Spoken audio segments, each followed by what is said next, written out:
La seconde porte. Avais-je rêvé ? C'était la première fois que je faisais pareille expérience. Ne pas savoir si ce que j'avais vécu était de l'ordre du rêve ou des souvenirs. Quelle sensation étrange. Je n'aimais pas trop ce sentiment de confusion. Je me surprenais à ne pas accepter la spontanéité de mes sensations. J'avais besoin de mettre des mots, de catégoriser. Qu'avais-je vécu ? Dans quelle case devais-je mettre cette expérience ?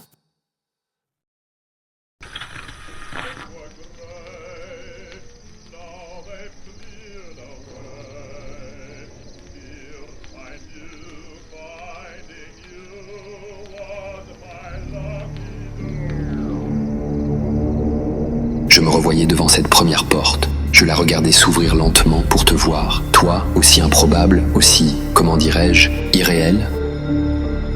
Dans le brouillard de mes doutes, je n'avais pas pu cerner ton visage. Tout ce qui demeura fut ce sentiment étrange. Et puis, tu disparus. En lieu et place de tes yeux à la lumière vive, apparut un interminable couloir, aux murs sombres, mais brillants, impeccablement cirés. Et puis, je ne sais plus, avais-je traversé ce corridor sans fin, sans en avoir la moindre conscience ? Toujours est-il que se dressa en fin de parcours une nouvelle porte, une porte noire, intrigante, d'où se dégageait, pareille à une fumée obscure, une aura de mystère. Tout, dans cette apparition surréaliste, posait question. Rien qu'à sa vue, elles vinrent spontanément, irrésistiblement, à croire que c'était la porte elle-même qui m'interrogeait. Là, se dressant devant moi, de sa sublime grandeur, de son air glacial quasiment martial, elle me confrontait à moi-même. Une porte qui interroge, tu me poserais la question de savoir comment une simple porte peut m'interroger. Comment une grande surface, parfaitement lisse, peut bien nous mettre en face de nous-mêmes. Tu es tellement mystérieux, toi aussi. Tu dois certainement avoir quelques explications à donner.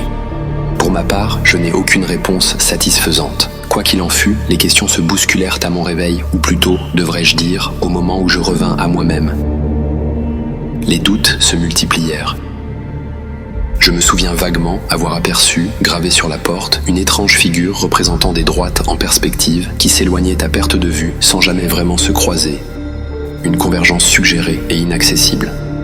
À vrai dire, il n'y a pas que les droites qui se déploient dans un effort désespéré afin de courir derrière un point d'intersection insaisissable.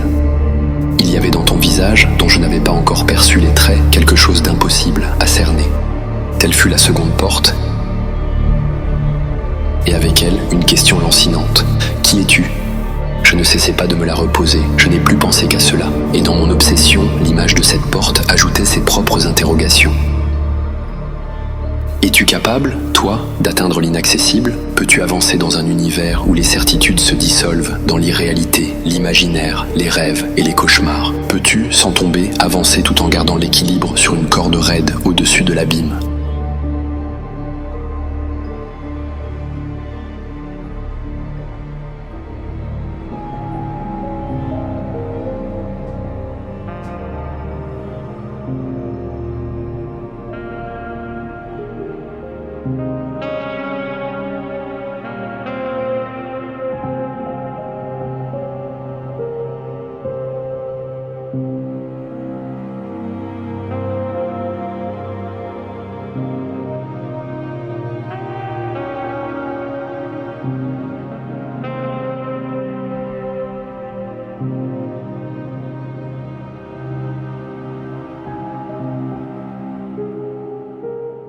Lettre 2 d'Alizée.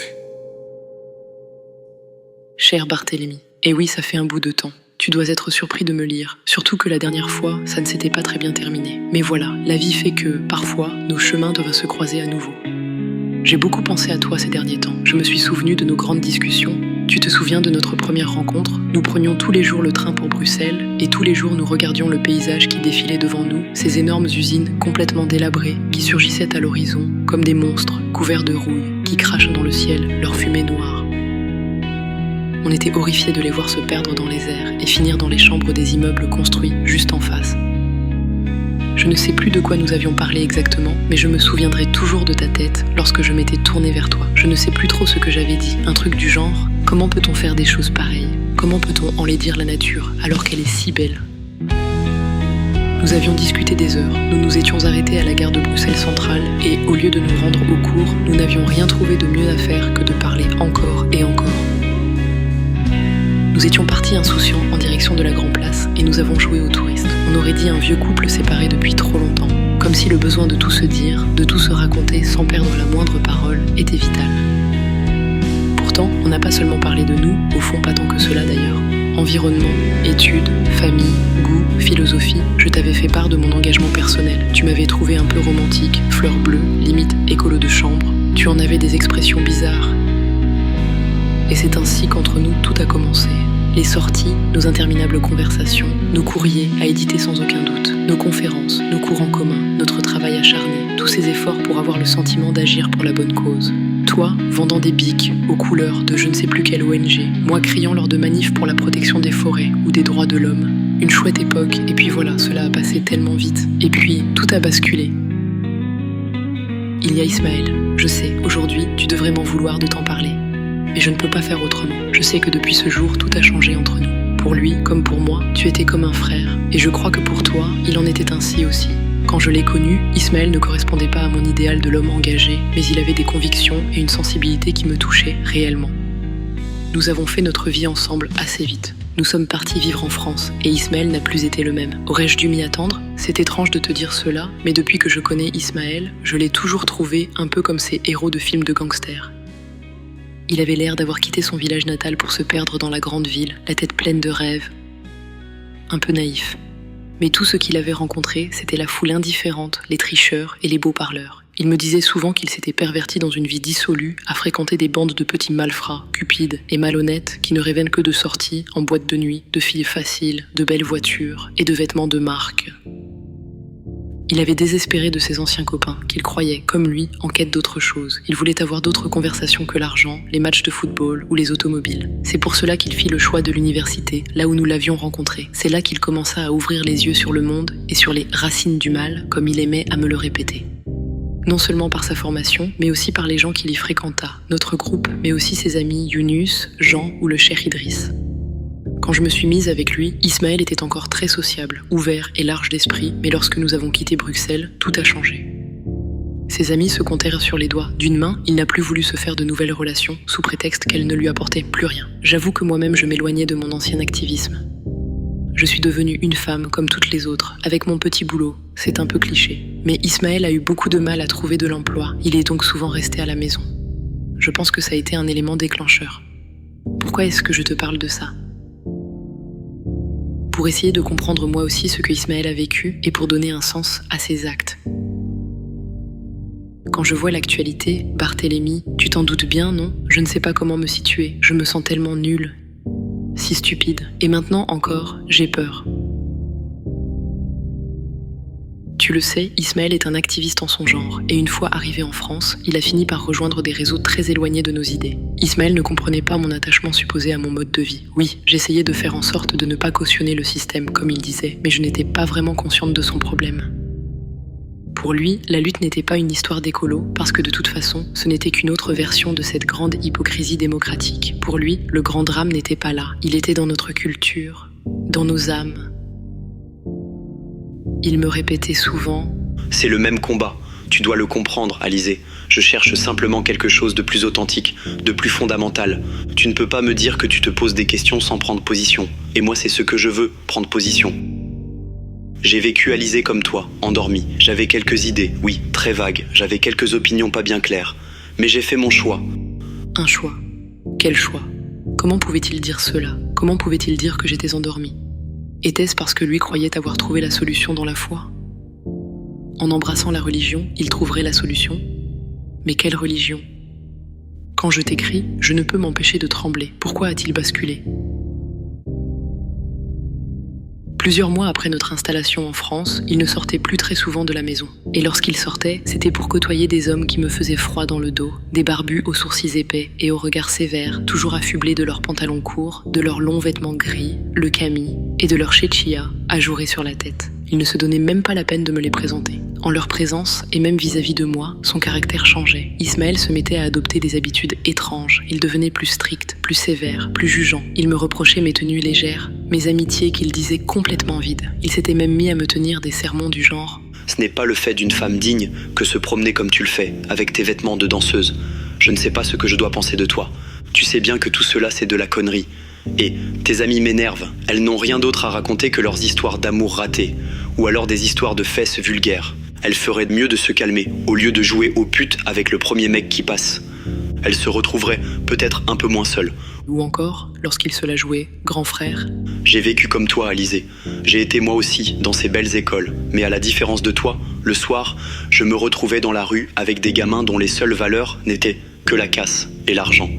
J'étais comme toi, un adolescent féru de lecture, de philosophes et de grands textes, mais j'étais vite rattrapé par ces soirées de trafic en tout genre. Tout ça, simplement pour me faire accepter. Et puis je me suis posé des questions et je m'en pose encore. Mais j'ai trouvé une raison de m'en sortir, une cause. Nous valons bien mieux que cette petite existence rangée de petits prolétaires pseudo-bourgeois que nous menons. Voilà le genre de discours qu'il me tenait. En d'autres temps, j'aurais fait semblant de ne rien entendre. Mais à le voir brandir l'index, à la façon de ces ulémas dont il buvait les paroles, je le supportais de moins en moins. Je ne voulais pas qu'il glisse sur la pente de l'intégrisme, qu'il se dirige vers ces mouvements sectaires qui prétendent détenir la vérité et qui, pour Dieu, sont prêts à se faire exploser dans des avions ou des métros. Mais je n'ai rien pu faire.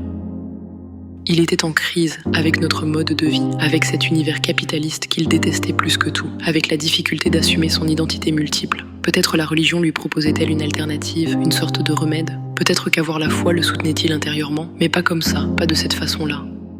Pourtant, j'ai l'intime conviction qu'il ne s'agissait pas seulement de se rattacher à un dogme ou même d'appartenir à un groupe. Il pouvait être si fin dans sa sensibilité, si juste dans ses propos, si profond dans sa réflexion. Comment pouvait-il se tromper comme ça ? Lors de nos études à Bruxelles, nous avons vu le monde, nous sommes allés un peu partout, hors des sentiers balisés pour les touristes. Toi et moi, Barthélemy, nous avions très tôt fourbi nos armes. Nous ne voulions pas d'une société qui dénie à toutes les autres formes de vie le droit à l'existence. Nous n'acceptions pas cette idéologie dominante qui veut que les hommes puissent disposer comme bon leur semble de la nature, sans le moindre scrupule. Nous passions pour des illuminés, mais le combat écologiste ne s'est jamais limité à s'opposer à la pollution ou à l'effet de serre. Nous étions des adeptes de la deep ecology, de la certitude que l'être humain n'est pas ce petit dieu de la création, mais qu'il est au même titre que n'importe quel être vivant, un être parmi d'autres, relié à toutes les autres formes de vie.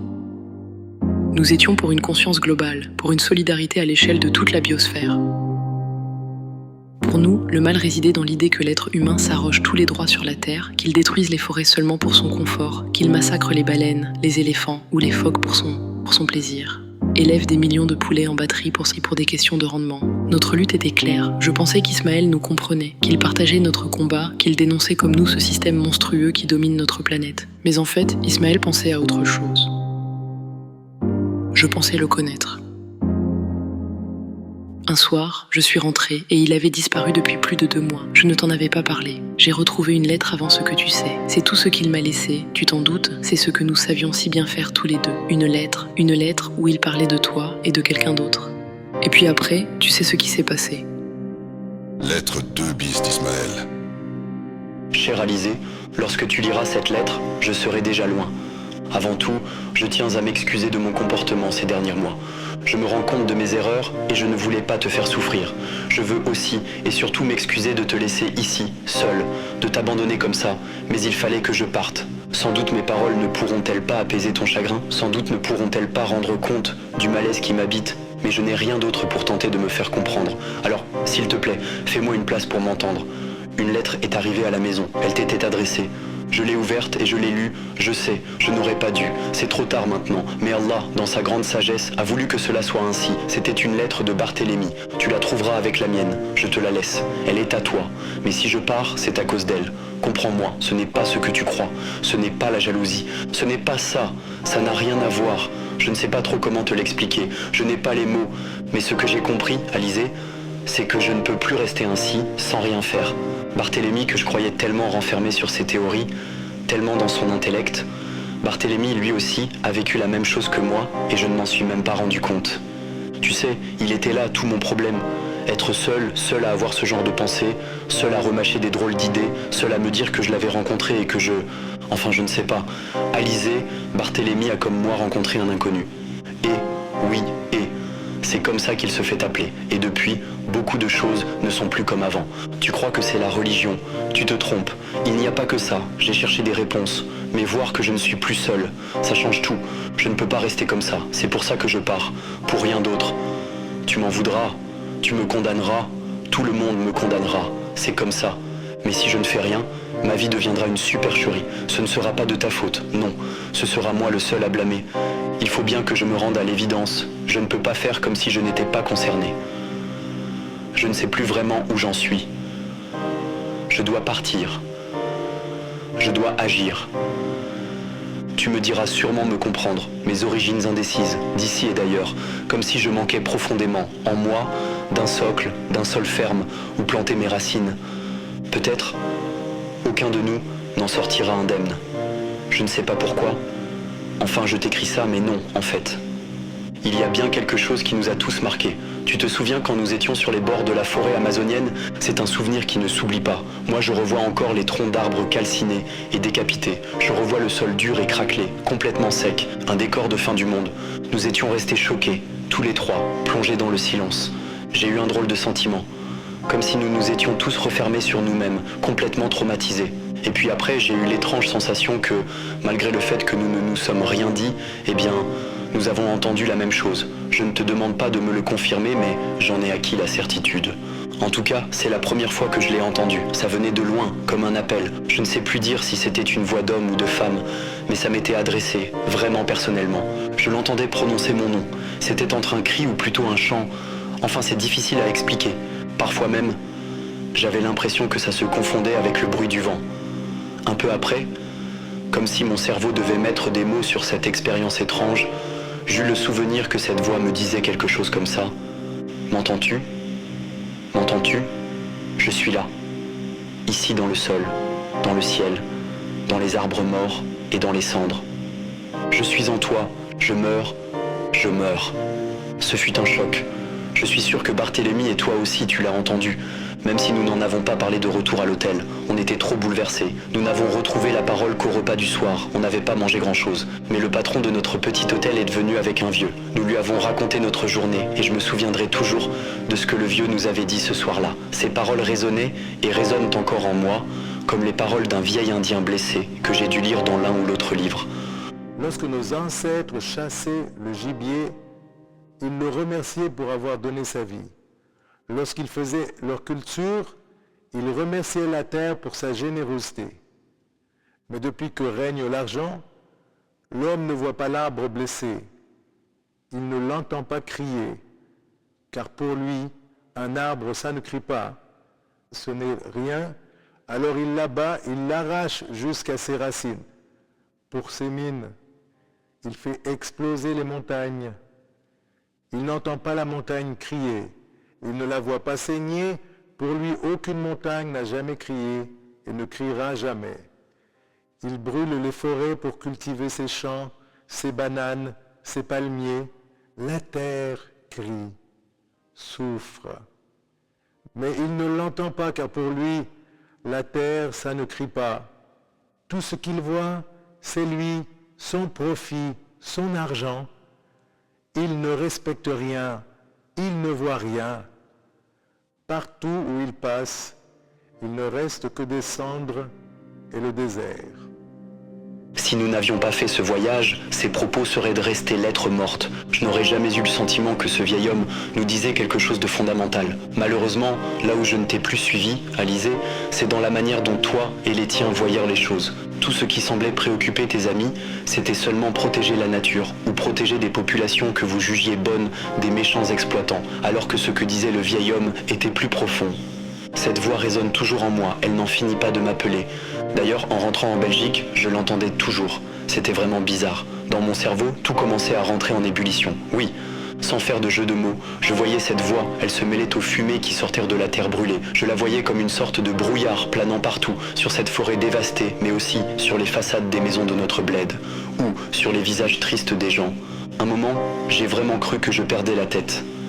Parfois, je pouvais rester comme ça, debout sans rien faire, attendant qu'un souffle m'emporte pour toujours.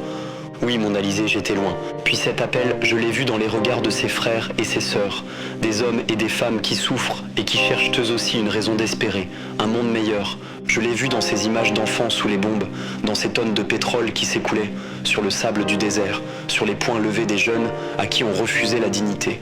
Je l'ai vu dans l'appel de femmes et d'hommes à leur dernier refuge, en Allah, en Dieu. J'ai eu l'impression qu'il y avait entre le tourment qui me ronge, cette nature dévastée, et l'injustice humaine, quelque chose de commun. C'est pour ça que je me suis engagé dans la religion, parce que ma crise était plus profonde qu'une question de protection de l'environnement ou de droit social. Ma crise était plus fondamentale.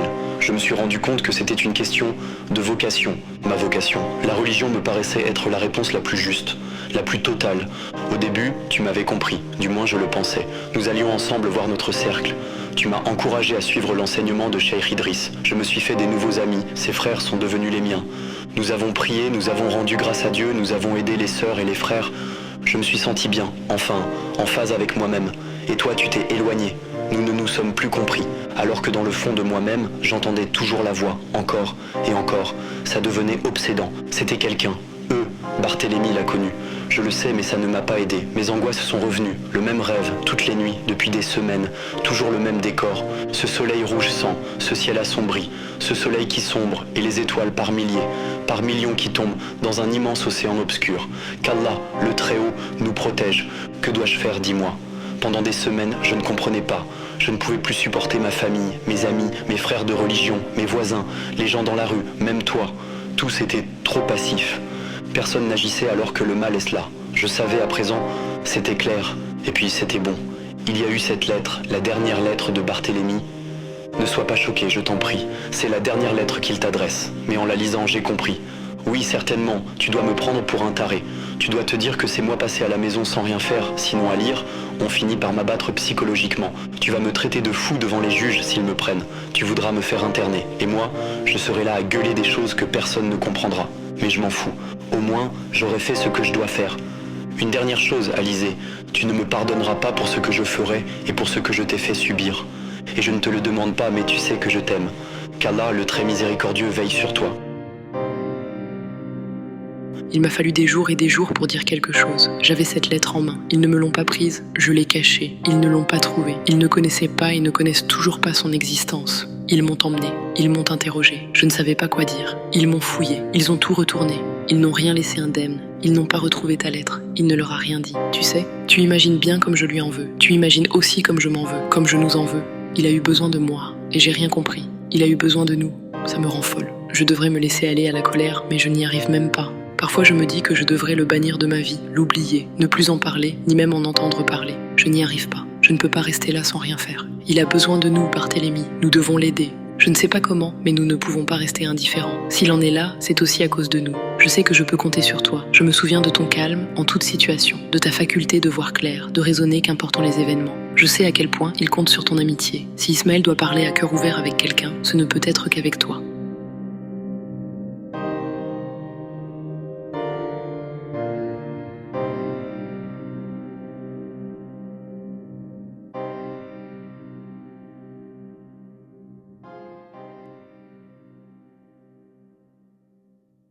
Lettre 3 de Barthélemy. Cher Alizé, comme nous avons bien fait, je le répète, c'était la meilleure chose à faire. Après tout, cela va bientôt faire 1 an. Les événements se sont tassés, nos têtes se sont refroidies. À y repenser, pouvais-je agir autrement? Était-il possible d'envisager une autre solution? Nous avons bien parlé. J'espère que maintenant les choses sont un peu plus claires pour toi. Enfin du moins, me concernant. Comment aurais-je pu pousser Ismaël à faire une chose pareille? Je ne t'en veux pas d'y avoir pensé. Je m'en veux plutôt de ne pas avoir été plus transparent, ou du moins plus explicite. La lettre a disparu. Et c'est mieux ainsi. Les mots que j'avais à te dire n'ont de véritable valeur que prononcés par ma bouche. Il y a autre chose, cependant. Et cela aussi, tu le sais. Pouvons-nous en rester là avec Ismaël? Pouvons-nous laisser la situation sur cet état de fait? Nous faut-il admettre que seule l'incarcération est et sera la seule sentence? As-tu été à son procès? As-tu suivi le réquisitoire? Moi, je n'ai rien suivi. Je ne connais pas le dossier, si ce n'est ce que j'ai pu lire dans la presse et ce qu'Ismaël a bien voulu me dire lors de ma visite. Mais il y a autre chose. Nous le connaissons, toi et moi. Nous savons que cela ne se résume pas à cela, à ce qu'il a fait ou à ce qu'il aurait pu faire. Nous savons que là n'est pas le dernier mot. J'ai encore en tête la conversation que nous avons eue à ce sujet, et j'avoue ne plus très bien comprendre. L'idée de venir en aide à Ismaël me laisse songeur. Te dire pourquoi serait trop fastidieux et sans pertinence, mais j'ai réalisé à quel point c'est important pour toi et pour nous. D'ici quelques jours, il sortira. Il sera assigné à résidence avec un bracelet électronique. Il sera seul, enfermé chez lui. Il n'y a rien là où il sera. Ce sera comme une nouvelle prison. Je ferai ce que tu m'as demandé. Lettre 4 d'Ismaël. Bonjour Barthélemy. Voilà, je suis sorti. Je n'ai pas grand-chose à dire. Tu sais déjà tout. Tu sais que tout ça, c'est aussi à cause de toi. Tu le sais. Je suis loin de vous deux maintenant. Ils m'ont assigné à résidence ici, loin de tout, en exil. Qu'est-ce que tu veux que je fasse, à part ruminer encore tout ça? Je n'ai pas de choix. Est-ce que je l'ai déjà eu un jour? Au moins, j'ai de la chance. De chez moi, je peux regarder le soleil se coucher. C'est beau le soir. J'aime la lumière. Elle est tellement exceptionnelle ici. Tu m'as demandé pourquoi. Alizé m'a demandé pourquoi. Tout le monde m'a demandé pourquoi. Et tout le monde a quelque chose à dire. On m'a rebattu les oreilles avec ça. Mais tu sais, et tout le monde connaît dans le fond les raisons. Tout le monde le sait. Alors pourquoi ils me demandent encore pourquoi? Je vais te le dire. Parce qu'ils veulent me bourrer le crâne. Ils veulent me faire renier ma foi. Ils veulent m'enlever le cerveau pour mettre ce que seuls jugent juste et bon. Ils croient que je me soumettrai et ils pensent qu'en quoi? Non, Allah est avec les fidèles dans la foi, ceux qui ne renient pas leur serment. Mais bon, tu sais pourquoi je suis parti, tu connais ce à quoi je me préparais. Et tu sais que je ne suis pas comme tous ces petits cons qui font ce qu'on leur dit et qui se contentent de suivre leurs frères, leurs cousins ou je ne sais qui encore. Tu connais la profondeur de mes convictions. Est-ce que je suis dangereux? Ça dépend pour qui. Pour lui, oui. Parce qu'il est l'ennemi des hommes, de la foi et de Dieu. Lui l'Occident. Lettre 5 de Barthélemy.